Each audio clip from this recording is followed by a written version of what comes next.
Hi guys, welcome back to my channel. In today's video, I'll be showing you guys how I made this simple off-shoulder bustier top with a band sleeve. So the off-shoulder top does not have any elastic on the upper part. So in our last video, I showed you guys how to draft the pattern. I'll leave the link pinned on the comment section.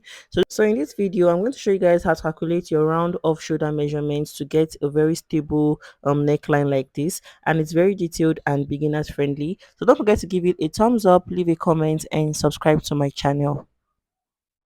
So I've used the patterns to cut out my fabric, and these are the front panels.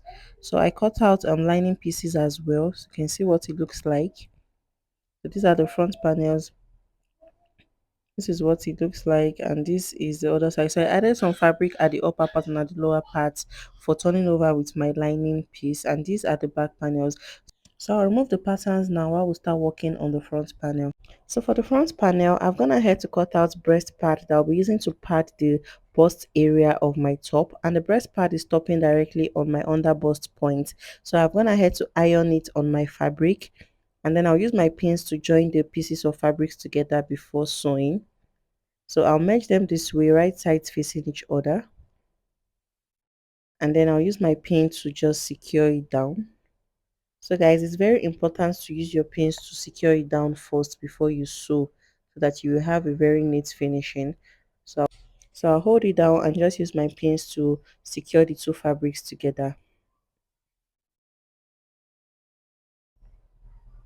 This is going to prevent you from having any excess after sewing. So I'll do the same thing for the other side. So after holding down my pins, I'll take it to my sewing machine and join it together using 1/2 inch that we added while we were drafting the pattern. I'll do the same thing for the other side. And when I'm done doing that, I'll join the lining pieces together, and then I'll show you guys how to turn it over. So after joining the fabrics together, this is what it looks like. So you can see the bustier coming out really beautiful, and I went ahead to also notch this inner seam. You can see I made small notches on it, and then I opened the top on my tailor's arm and gave it a good press just to bring out my bustier effect. So you can see how neat it looks. You can see what it looks like. So I've also joined the lining pieces together just like I said earlier. So I'll show you guys how to turn it over now. So I'll place the lining piece on the front panel this way, right sides facing each other, and then I'll match it together this way. You can use your pins to secure it first, but I'll take it to my sewing machine now and join it together using the allowance we added at the upper part. I'll join it together. I'll close up the sides as well, and I'll also close the lower part. I'll leave the armhole areas open because that's the place I'll be turning over. So when I'm done doing that, I'll show you guys. So after joining the lining and the fabric together, this is what it looks like. I closed up the sides, the upper parts, and I left the armhole opened for turning over. So I'll go ahead to make small notches on the neckline area before I turn it over. So make sure you don't notch it up to the same point. And then I'll turn it over from the armhole point.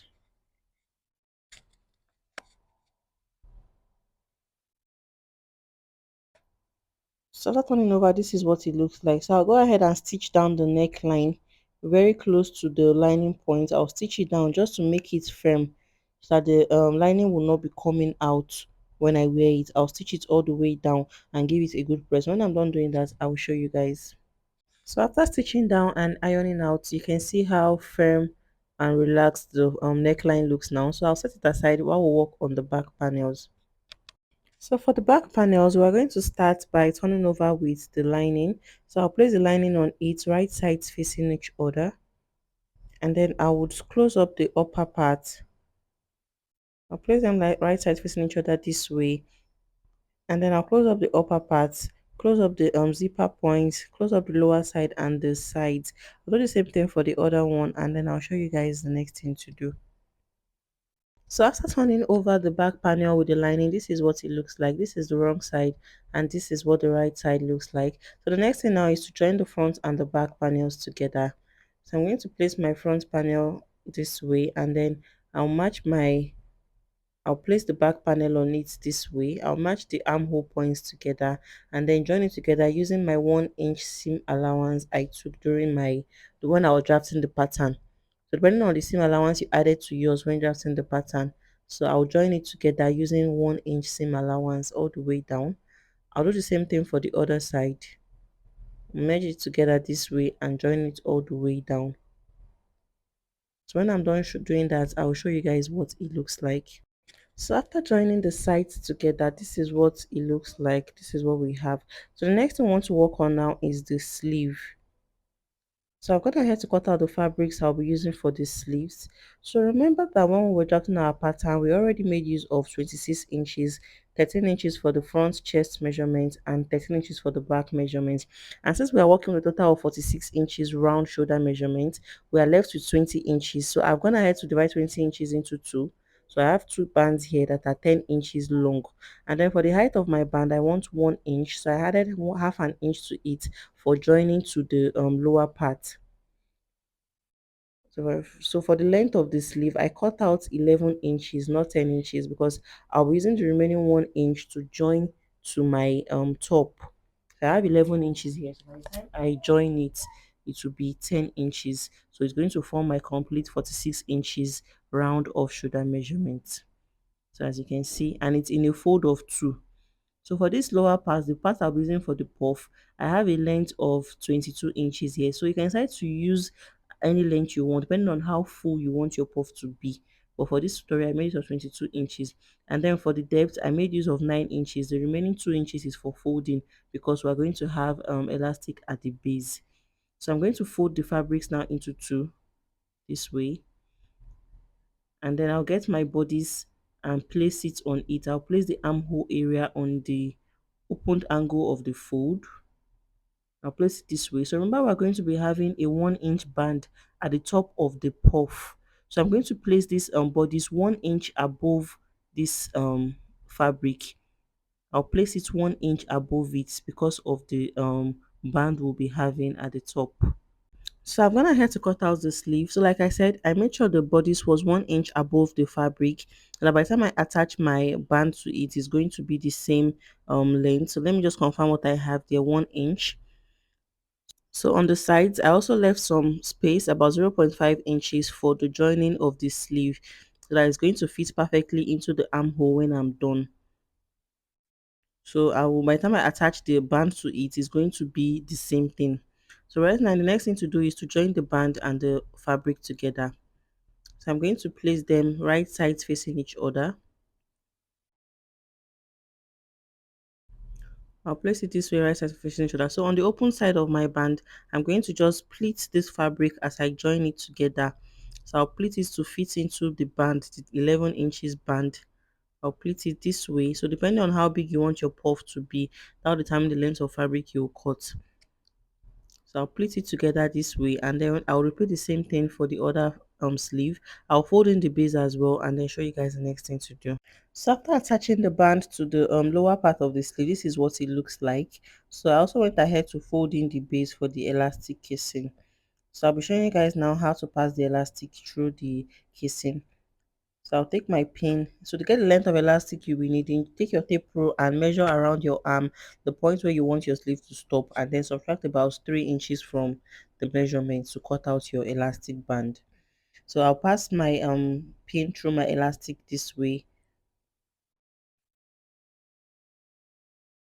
and then through the casing I'll just fix the elastic band and the pin through it till I get to the other opening. So I'll go ahead to stitch it down on this side and stitch it down on the other side, and then I'll turn the sleeve over this way, right sides facing each other, and then I'll close it up using my 1 inch seam allowance.